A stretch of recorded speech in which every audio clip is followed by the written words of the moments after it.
एक बार मेहनती आदमी अपने गांव जा रहा था। वो एक बड़े किसान के यहाँ काम करता था। उसने अपने काम के पैसे लेकर अपने गांव की तरफ निकला।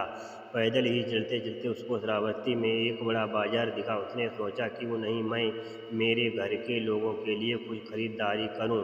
वो जैसा ही दुकान पर गया उसे लोग भिखारी बोलकर गंदी गालियां देकर निकाल दे रहे थे, क्योंकि उसके कपड़े मैले थे, उसके बाल बिखरे थे। उसने 2-4 दिन से नहाया नहीं था। उसने सोचा कि मेरे पास पैसा है, मैं कुछ भी खरीद सकता हूँ, लेकिन ये व्यापारी लोग मुझे अपने दुकान के पास भी खड़ा नहीं रहने दे रहे हैं। ऐसा क्यों, वो सोचने लगा। सोचते सोचते उसके पास एक भिक्षु आया और बोला, क्या आप मुझे उस दुकान से कुछ फल लेकर आ सकते हो। उसने कहा, हे बंते, मुझे यहाँ के लोग भिखारी बोलकर निकाल दे रहे हैं, मुझे माफ़ करना, मैं आपके लिए फल नहीं ला सकता। फिर उस भिक्षु ने कहा कि चलो मेरे साथ। जैसे ही भिक्षु ने कहा वैसा ही वो उठा और भिक्षु के साथ निकल पड़ा। सारे व्यापारी देखने लगे, पास आने लगे, भिक्षु और उस आदमी के पैर छूने लगे। लोग कहने लगे, भिक्षु आपको हम क्या दान करें।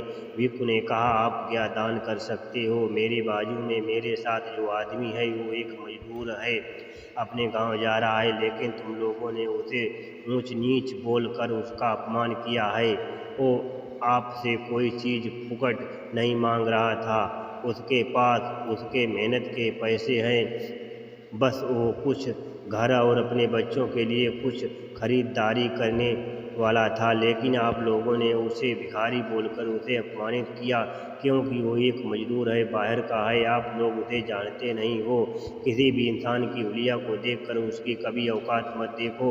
वक्त सबका बदलता है, आज इसका है कल आपका होगा, इसलिए घमंड कभी मत करो। आपके पास जो आता है वो कभी खाली हाथ नहीं लेकर आता। जो खाली हाथ लेकर आता है वो आपको कुछ देकर ही जाता है। नमो बुद्धाय।